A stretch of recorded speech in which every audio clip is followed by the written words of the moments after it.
Bienvenue dans la voie de l'amour. Aujourd'hui, je vais te parler du pardon. Pourquoi pardonner? Pourquoi faire un cadeau à la personne qui vous a fait du mal? C'est beaucoup plus facile de conserver de la colère et de la haine pour contrer la douleur, le chagrin ou le sentiment d'injustice qu'il a créé en nous. Et pourtant, cette démarche-là n'est pas une démarche salutaire. Le pardon est libérateur.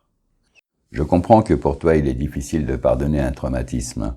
Celui-ci peut remonter de l'enfance, où nous restons esclaves de nos émotions. C'est vrai qu'il faut comprendre que l'émotion vécue à un moment donné se mémorise. Et quand nous y repensons quelques années plus tard, nous la ressentons dans sa même intensité, alors que nous ne sommes plus du tout en danger. C'est quelque part rester prisonnier d'une époque de notre enfance, prisonnier de notre honte, de notre culpabilité et de notre rancœur. Le processus de pardon permet de mettre des mots sur la souffrance. Ça permet de mieux accepter l'événement. Le pardon, c'est le chemin qui progressivement répare et libère.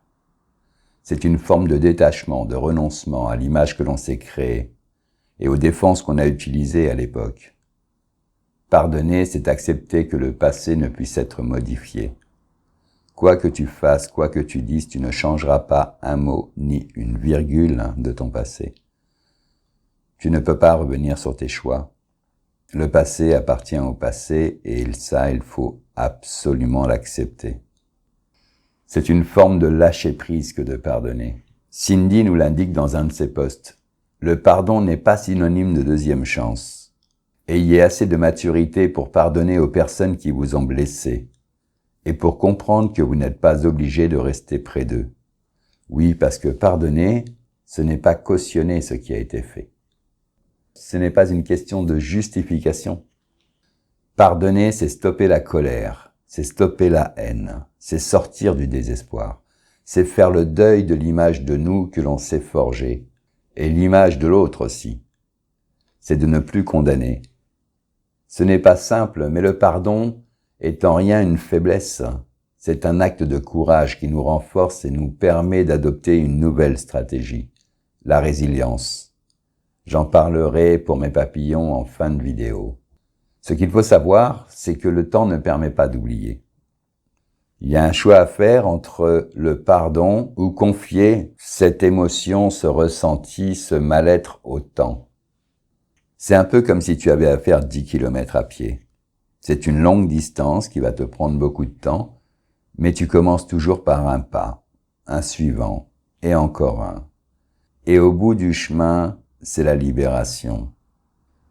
Parce que si on confie ça au temps, on fait un arrêt sur image. Si on ne fait pas ce travail de résilience, si on ne fait pas ce travail de pardon, on fait un arrêt sur image. Le temps continue de tourner, mais nous ne bougeons pas de cette position.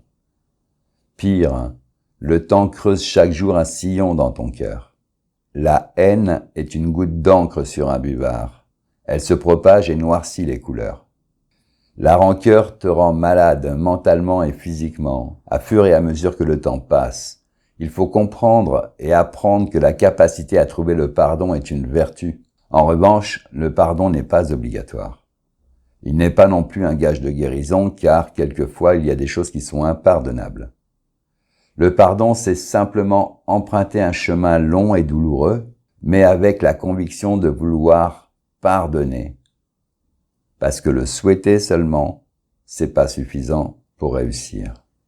Pardonner n'est pas faire preuve de faiblesse. C'est se libérer soi-même. Céline l'indique dans un de ses posts, le pardon est la plus grande forme d'amour. Il faut une personne forte pour te dire désolé. Et une personne encore plus forte pour pardonner. Laura aussi nous a mis un très joli post indiquant que le pardon n'est pas quelque chose que nous faisons pour les autres. Nous le faisons pour nous-mêmes afin d'aller mieux et d'aller de l'avant. Et je suis totalement d'accord avec ce post. Christelle a indiqué « J'ai décidé de m'aimer et de me pardonner toutes les fois où j'avais besoin de moi, mais où j'étais trop occupé à penser aux autres. » C'est une réalité. Il faut penser à soi. Nous sommes notre priorité, nous sommes le fruit de notre passé et nous devons continuer à nous élever. Pardonner, c'est décider de se libérer et de ne plus souffrir. C'est une décision que tu prends seul au plus profond de toi. C'est une démarche difficile à faire, c'est vrai. De plus, il y a deux formes de pardon. Il y a le pardon décisionnel, donc là tu choisis en toute conscience de pardonner, et puis il y a le pardon émotionnel. Et là c'est beaucoup plus difficile. C'est un processus, comme je l'ai dit, qui prend du temps. Mais au bout, c'est la paix. Alors, décisionnel et passionnel, la meilleure façon d'expliquer ça, c'est un peu comme quelqu'un qui veut arrêter de fumer, donc il prend la décision qu'il va arrêter de fumer, c'est une première étape. Après, il y a l'émotion qu'il va ressentir dans son sevrage, le manque, l'envie, toutes ces choses qui vont venir saper son travail de sevrage. Dans le pardon, c'est pareil. Il y a la décision de pardonner et puis après, il y a les émotions qu'on va ressentir. Et c'est là où il va falloir faire de la gestion émotionnelle pour essayer de retirer tout ce qui met de la noirceur en vous, comme la peur, la haine, la colère, l'injustice. Toutes ces émotions-là, il va falloir apprendre à les gérer, les accepter pour ensuite essayer de les dissiper. Mais par contre, il ne faut pas garder le silence par rapport au pardon. C'est important de ne pas garder le silence parce que c'est un peu comme la biche blessée qui va mourir le plus discrètement possible au fond de la forêt. Vous ne puissiez pas vous libérer de la souffrance, du tourment, de la mentalisation. Donc il faut absolument en parler. Quelquefois, tu peux aussi trouver un certain confort à être dans un rôle de victime. Et le problème du rôle de victime, c'est qu'une fois qu'on y est entré, c'est difficile d'en sortir. Pardonner est une façon d'en sortir. Pardonner, c'est apporter un soin à sa blessure. Et puis surtout, pardonner, c'est sortir d'une souffrance parce que tu n'es pas la seule à souffrir. Toutes les personnes qui t'aiment et qui te voient dans cette souffrance souffrent également. Si elles t'aiment sincèrement, elles souffrent également de ton état. Donc il faut sortir de cette identité de victime parce que sinon on se construit tout seul une prison dans laquelle on ne sortira plus. C'est pas une démarche entre toi et lui, le pardon. C'est une démarche entre toi et toi. Imagine que la personne qui t'a fait du mal vienne te demander pardon. Dans le processus, c'est pas suffisant parce que tu peux lui accorder ton pardon, mais il faut absolument que tu te l'accordes à toi-même. Et puis le pardon bénéficie aux gens que t'aimes.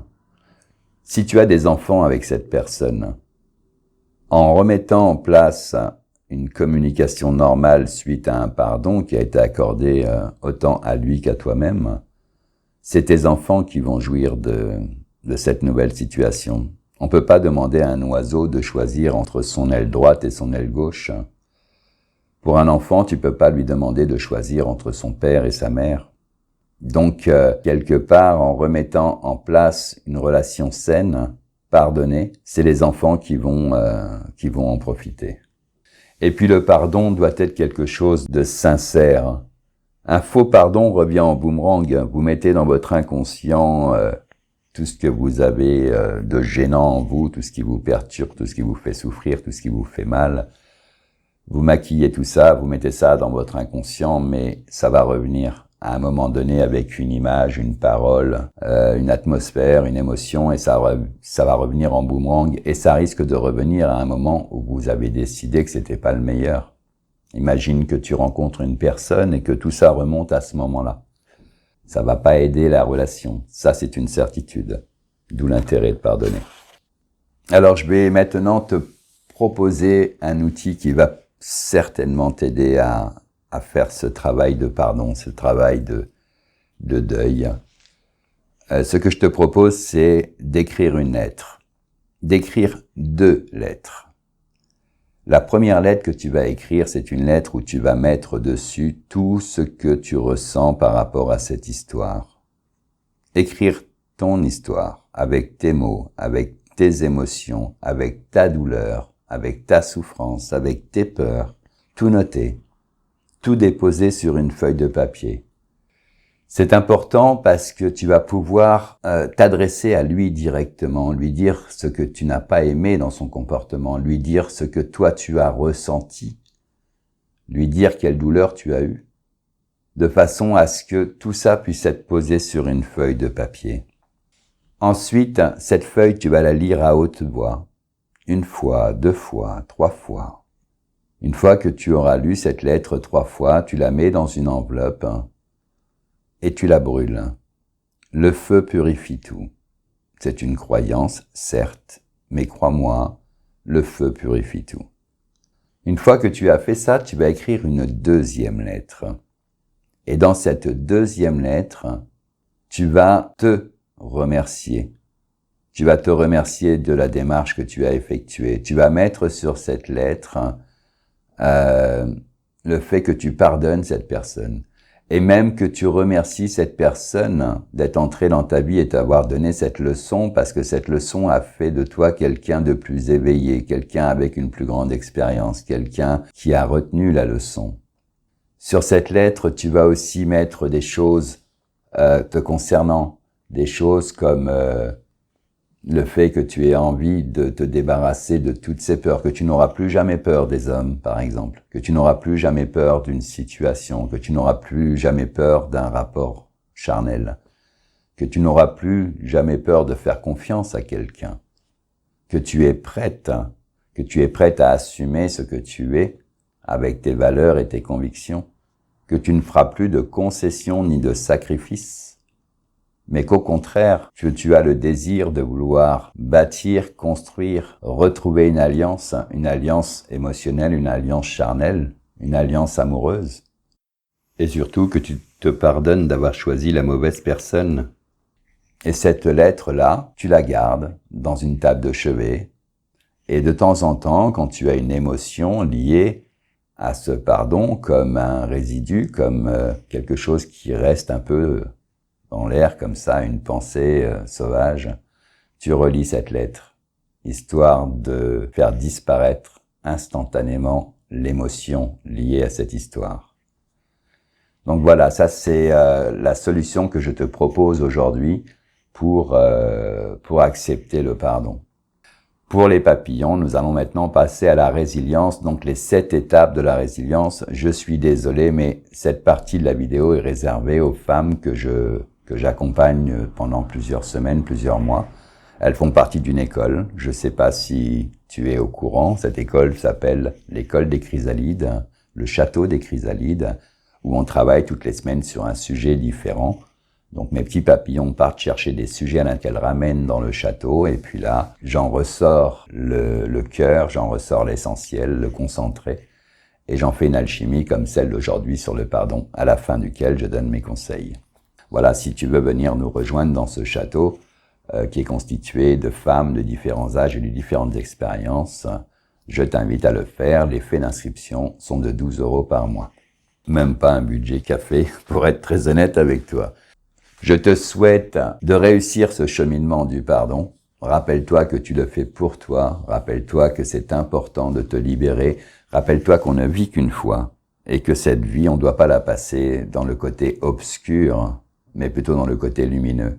Alors, sors du bois, prends ce chemin qui va vers les prairies ensoleillées parce que c'est là que se trouvent tous les papillons. Et c'est là que tu prendras de la hauteur et que tu pourras choisir ta prochaine fleur. Je t'aime, prends soin de toi. Mes jolis papillons, la résilience. La résilience passe par 7 étapes différentes. Alors, la première, c'est arrêter. Alors d'abord, qu'est-ce que la résilience? C'est peut-être important de souligner ça tout de suite.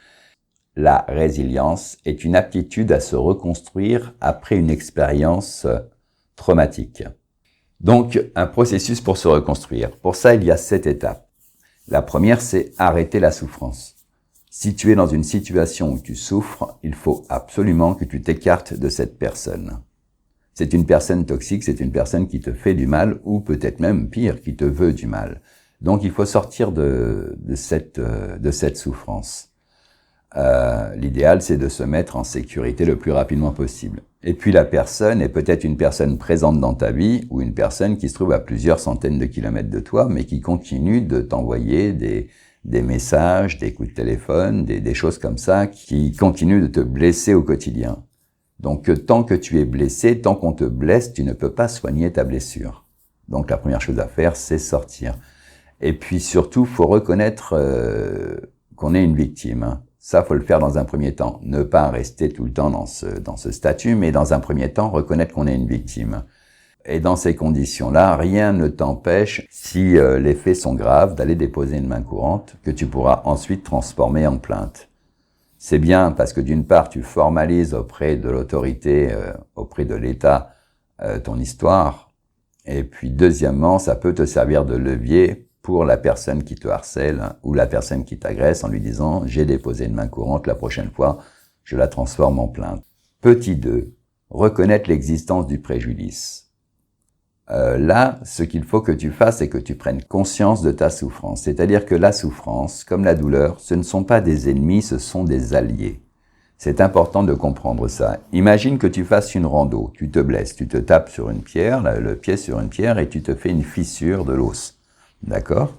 Tout de suite, tu vas avoir une douleur et une souffrance qui vont te dire stop. Il y a un problème, il faut soigner ce problème tout de suite. Donc déjà, tu ne poseras plus le pied par terre.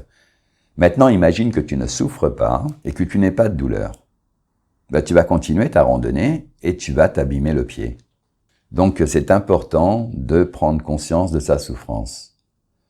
Parce qu'en règle générale, quand on a cette douleur, on finit par s'en accommoder. On finit par essayer de l'oublier, on la normalise, on la rationalise. Puis on se dit, oui, de toute façon, c'est pire autour de moi, moi, j'ai pas le droit de me plaindre devant le malheur du monde. C'est pas une bonne technique. Parce que le passé ne s'oublie pas. Il va, grâce à vos mécanismes de défense, migrer vers votre inconscient. Il va se cacher dans votre inconscient. Et le problème, c'est qu'une fois qu'il est là, vous allez monopoliser cette histoire pour la cristalliser en vous. Et c'est là qu'on commence à mentaliser. C'est là qu'on commence à tourner ça en boucle, à se poser des questions où on n'a pas de réponse. Et on va faire naître inévitablement, à cause de la souffrance et de la douleur, on va faire naître la haine, la rancœur, la culpabilité. Et là, il y a un mal-être qui s'installe. C'est autodestructeur. Ça peut détruire non seulement votre vie personnelle, mais aussi votre vie professionnelle, votre vie familiale.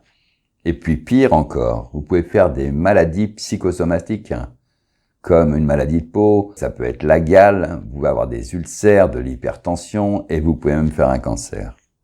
Se souvenir de l'offense qu'on vous a faite, en reconnaissant le préjudice, c'est reconnaître le coupable, c'est faire changer le mal de camp. Ça, c'est important. Donc, reconnaître l'existence du préjudice est important. Si vous savez où est la blessure, vous pouvez la soigner. 3. Donne libre cours à ta colère. Oui, sois en colère. C'est un processus normal, ça fait partie des phases de deuil. Sois en colère après ton bourreau. Sois en colère après la personne qui t'a trahi. Si un homme t'a trompé, oui, sois en colère. Et puis, d'être en colère, ça permet de ne pas s'identifier à lui. Et d'être en colère, ça permet de ne pas être dans le déni. Et ça, c'est important de ne pas rester dans tout ça. Donc, c'est une pulsion que tu vas envoyer vers cette personne. Parce que si tu ne le fais pas, cette violence, tu vas l'envoyer vers toi-même, elle va rester en toi. Et donc, c'est là où ça devient autodestructeur. Et si c'est pas possible d'exprimer sa colère à son agresseur, eh bien, tu tiens un journal où tu écris la lettre dont j'ai parlé tout à l'heure. Ça permet de pouvoir poser sur papier toute cette colère que l'on a dans la première lettre. Puis si jamais tout ça ne suffit pas, après il existe des thérapeutes qui peuvent te suivre pour essayer d'enlever toute cette expression de haine, de colère qui sommeille en toi. Maintenant, cesse de te croire responsable. C'est le point numéro 4. Cesse de te croire responsable. Essaie déjà de définir ce qui a été blessé chez toi. Est-ce que c'est ton intégrité physique? Est-ce que c'est ton orgueil? Est-ce que c'est ton amour-propre? Est-ce que c'est une vraie blessure physique?